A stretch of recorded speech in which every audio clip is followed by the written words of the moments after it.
Alright, this is it. I really wasn't planning on doing a video of this, but they're just too cool not to show how I'm going to paint them. I'm going to paint them with a paintbrush using my favorite Blood Angels red.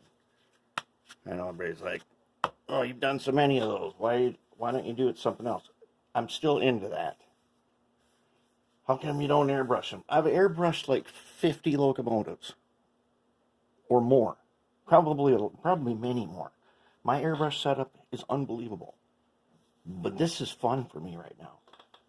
So I'm not sick of it. We can airbrush later. If you saw my airbrush setup that I made, I bought a $15 bathroom fan, mounted it in a tub with a little turntable in it, and I've got a huge air compressor. I can pipe in air from outside, my big compressor. I've got 2 smaller compressors indoors, and it's awesome. I use braided cord and everything, and I can spray it 100 pounds. When you spray it 100 pounds, let me tell you what, it basically atomizes the paint. It is so smooth, especially with True Color. That's the only way I like to paint True Color, is super high pressure. I'm not a low pressure painter. I'm just not. Alright, so the first thing I did, set them upside down in the paint booth, primer them. Second thing I did, I spray painted the inside this seafoam green teal looking color. I've done a number of different colors on the inside, but this one is the one that works out best. What it does, it's a satin finish, and it's a little bit reflective, so that light from the outside, bounces around and comes out the windows. For some reason, it makes windows look way better. It just does. And it's on the inside, so, it doesn't matter. Experiment with whatever color you want. But I don't like leaving them black, because when you look through the window then, total darkness, and it shouldn't be that way. And like I said, there's room inside these to put a lot of stuff. I may light the interior with a dim yellow light or something. That'd be kind of cool. Alright, so I've got my Blood Angels contrast paint right here in a pool noodle, because you will spill this if you don't use something to hold it. Then I've got 91%, and I've got water. I've got 2 paper towels folded in half. So I'm just going to take my brushes first. Make sure I've got all of the... I use Masters brush cleaner. It's like a saddle soap. It keeps your brushes really nice and soft. And then I just wash it out. Okay, now make sure that I've got all the soap off. Oops, now let's go ahead and make sure I got all the alcohol off. And we're in good shape. Okay, let's paint these guys by hand. So, let's get our... Let's see, what do we need to do first here? I'd say, first, we need to wipe off our glasses so we can see better. Alright, now, contrast paint. You've watched any of my other ones, special kind of stuff. So, I did not heavily primer this. I deliberately left parts overspray from teal. You can see where it's not totally covered in primer. There is a technique where you primer black, then you spray down white, called zenithal. I haven't had great luck with that in the red, but I've had some pretty cool effects with that with yellow. Alright, now we can take paint. Let's make sure it's all mixed up. Ooh, there ain't a lot left. Hopefully there's just enough. If I'm lucky, there'll be just enough. And let me tell you, if you have not hand painted something, or you think that it can't be done, white Taklon brush set. Get like 10 brushes, $10 at Michael's and Joann's. This paint is like about $7. But out of this one pot, I've painted like 10 locomotives so far, and I'm going to paint 2 more out of one pot. My True Color doesn't go that far because it ends up, airbrushing it. It doesn't last as long as this. So this is a really good value. And because the pigment is ultra micro fine. You can brush it. So I'm going to get a little bit on the brush. Alright, I'm going to work my way top down. I'm not going to worry about brush strokes because in the end, they really aren't going to matter. But I am going to go as if rain had fallen. And you got to kind of work fast with this. Don't let it set up. Keep brushing it so you can get the special effect of it. You want the special effect, which is what this has. That's why it's called contrast paint. And some of the things here I'm not going to paint. Like this exhaust, I like to paint mine silver. Why? Because I saw it one time on one locomotive and I thought it looked cool. So I'm kind of consistent about doing that. And I don't worry if it's prototype or not because I'm not a prototype modeler. What I like is things that look cool. But if you've seen on my layout, you've seen a lot of Chicago and Northwestern. That's what I used to do. That was my thing. I've got 70 locomotives or more that I did in Chicago and Northwestern. That was what I did many years ago. And then they disappeared. So then I stopped modeling them. So now I do not model prototype. When you see the Union Pacific stuff, that is not, it's stuff that I did, but not for me. That's for a friend of mine who has a Union Pacific layout. And he has some tricky conversions that we did. Alright. My goal is to get this painted in less than the time limit of this camera, which I cannot figure out the setting so that it doesn't stop the video at like about 30 minutes. It'll stop and make you start a new one. So, and I think I can do it. This is not going to take us 30 minutes.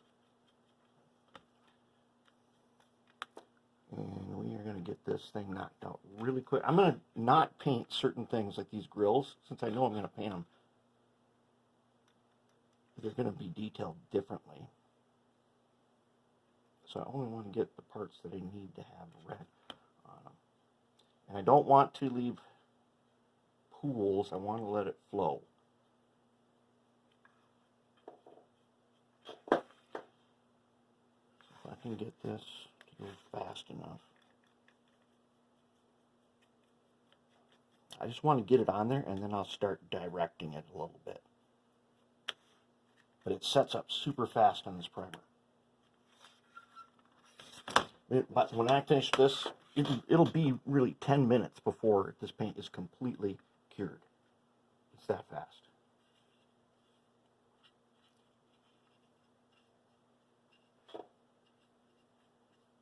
And I love this stuff.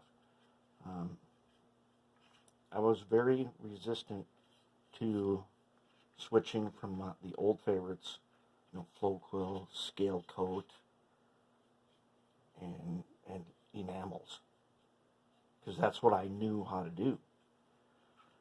And then they started to disappear and they got harder to get, and one day I saw some Warhammer gamers in a hobby shop. I got a bubble right there. I want to get that out just to scrub it out. There was this girl in there who was probably, probably 19, 20. And she had these things that she was painting. They're just amazing. And I asked her about it. I said, how do you do that? So she gave me a recipe that I always carry a notebook with me, fortunately. She gave me a recipe and said, this is how you do it.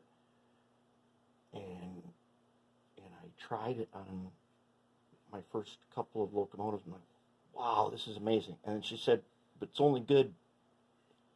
So this was in May of 2019. She said, this is only good for 1 month, because next month contrast paint comes out and the whole recipe changes. Now they still have the old recipe and I use that too. But she's right, the contrast paint changes everything. It's an order of magnitude finer paint. That's why I don't care about brush strokes on this. The only thing I don't want are bubbles. So I just got to look for places where it might be bubbling. Otherwise, I can leave it. See, it's kind of streaky and stuff. That don't matter. It doesn't matter. Just get it done. Get it on there, and then you can work with it.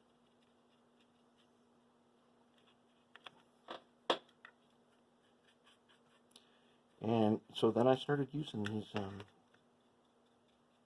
Started watching what are the gamers doing and what are the fine scalers doing. How are they painting stuff? And they use techniques that we don't usually use because they're making dioramas or they're making figures for gameplay to different standards that they have. And that is, most of their hobby is basically decorating models. And the fine scalers, that is their hobby, is decorating, painting, and detailing models. So they know what they're doing.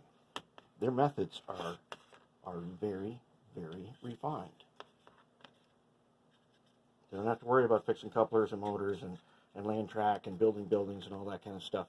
They can focus on getting the best detailing paint jobs. So if you want techniques, especially if you are into airbrush weathering, I suggest you watch the gamers because they're getting really good at their airbrushing. When I first started watching them, I thought they were lagging behind in technology, stuff that for years model railroaders have taken for granted because we've been airbrushing for a long time. But airbrushes were not accessible. Like when I was a kid, airbrush was like $200. And I didn't know anybody. Well, my friend's parents own a hobby shop. So he got an airbrush and we tried it and we used it on some stuff. And it was not easy. And the compressors that they had, those little tiny ones, which I think are totally worthless, they like to spit. So I know there are guys out there who are still airbrushing using things like fire extinguishers that they go get charged up. But if you're going to airbrush, I'm telling you right now, just go get the 25-gallon big air compressor and put it outside in your garage, run a pipe or a hose into your workshop. It's so easy. Then you don't ever have to listen to it. Spray it any pressure you want to. No more messing around. The price of a 25-gallon air compressor is not that much. It's not even $200. All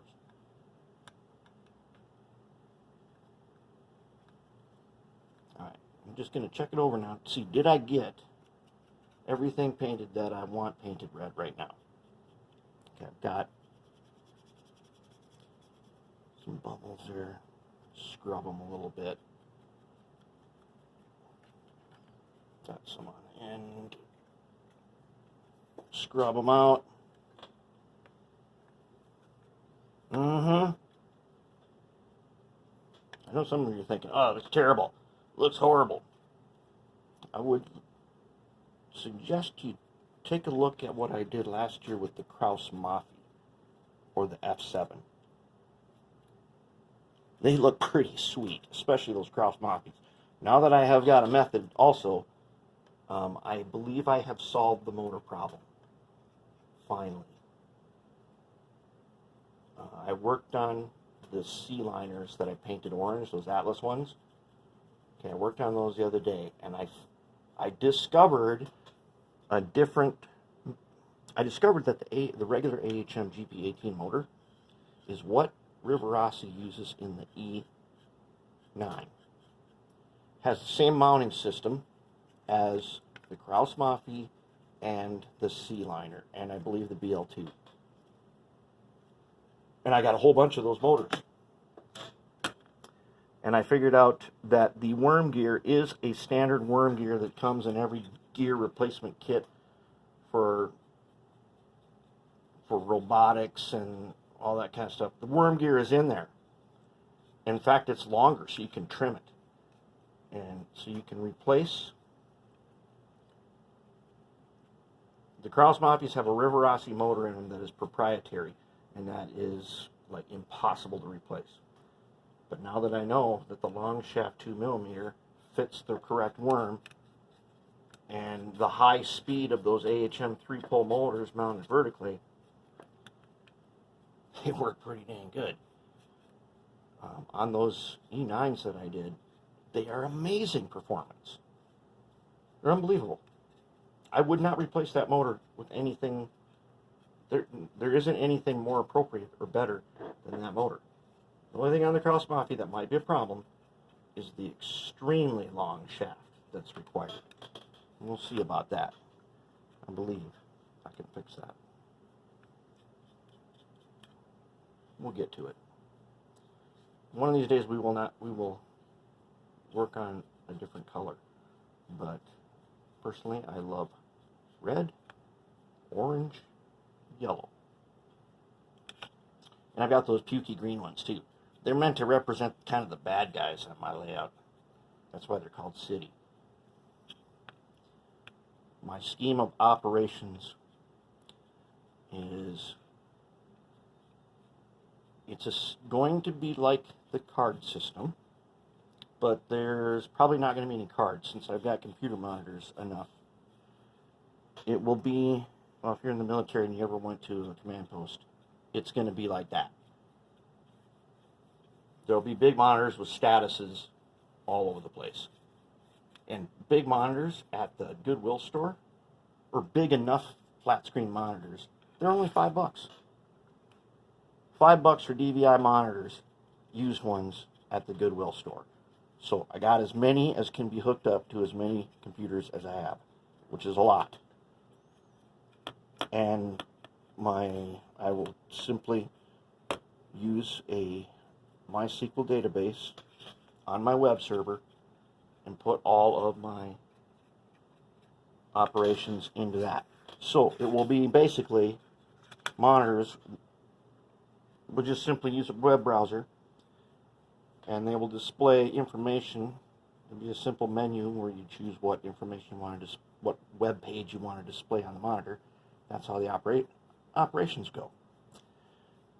But since once upon a time I played Dungeons and Dragons, and I liked it. So one of the layouts I operate on uses the straight up card system method with JMRI. And it's fun. It's so big that it takes 1 year's worth of operating session to complete the entire system where all the trains get run. So that's pretty fun. We do that, it's once a month, and it takes us basically 1 year of operating sessions to get back to the beginning. And by that time, he usually has something new installed. Like coming up will be an ORDOC. Mine is going to be a little different than that, in that it will start out every day with the same schedule. And then there will either be a human dungeon master or an AI program that, since my entire layout is a single industrial park with basically a staging yard. So what will happen is, old dungeon master will generate some demand. Using an algorithm, the computer will generate a hierarchy of demand, and that will cause trains to be called up. Every day will start out with what will be called the garbage train. And every day will end by setting out the garbage train. That'll end a session. Each industry will get a bunch of gondolas, and then that'll be at the beginning of the session, the gondolas got to be removed and the first setouts have to be made. And then we don't know what's going to happen from there. It'll be a surprise every time.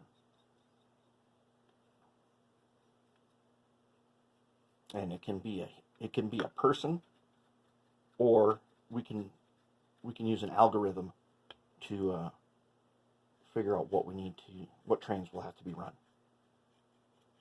It's simple. If Industry A calls for a bunch of heavy-duty flat cars, That's going to generate some sort of dependency at another industry that may call for some other type of car, boxcars or something. And then it'll kind of go around and around. We don't know what will happen. So as you've seen, I've got 15 and 18-inch radius. I might add some 12, just because I can. So what I have on the layout are shorty high cubes and 86-foot high cubes. 50-foot boxcars, despite having way too many of them, are not really in the scheme of things at the moment.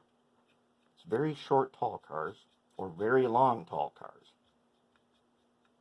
We'll see how it works out. Lots of gondolas, lots of flat cars, lots of big flat cars.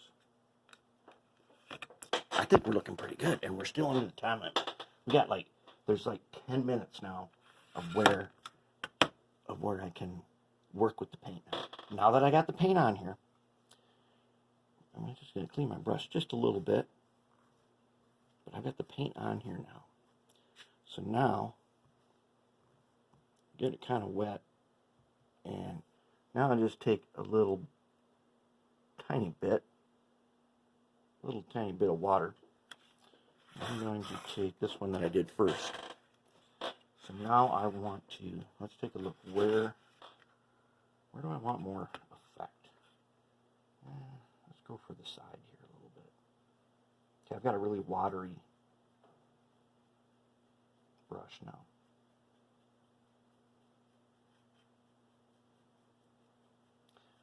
One dilemma I have when I do this is that once I get them into gloss so that I can decal them, they look so dang good that it's very difficult for me to spray the matte finish on them to finish them off. And a number of them I've just said, no, I'm gonna do a satin instead because they look so good. They look like it's been raining. Like it's been raining just now. And I love that special effect.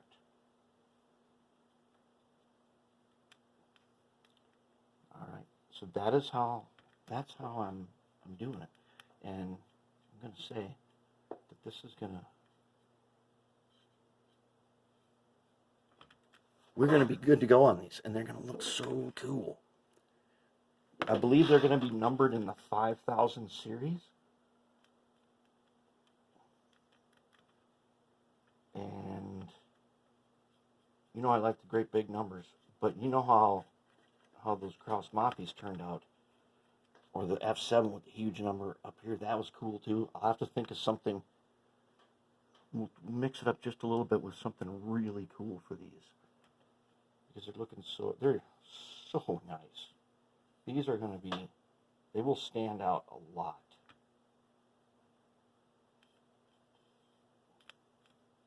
The other thing that I've said before about this kind of paint is, guess what? You can get it locally, because gaming stores have popped up everywhere. While our hobby stores are going away, the gaming stores are starting to take over as being sources for our hobby. They have certain scratch building supplies and things. I still got to go to the train store for a lot of essential stuff. But as the train store starts to convert itself into mostly the hobby that they're focusing on is radio control stuff. And that's where they make their money now. So there's not as much train stuff anymore. So you got to build more stuff, and that's okay. Hobby stores are where you look for them. I'll tell you what, sewing stores are gold mine of stuff, tools and paints and all kinds of neat stuff. Oh, that's looking good. Wow, these are going to look so sweet. You know it. These are going to be excellent. I'm running out. I'm getting to the end of my Blood Angels Red here. After whatever it is, 10, 11. These make 12 locomotives out of one pot. Now that's a good value in paint.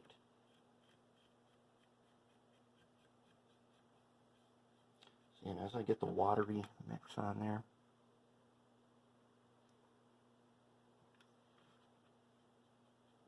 So I said, don't worry about brush strokes. Get it on there and then work with it.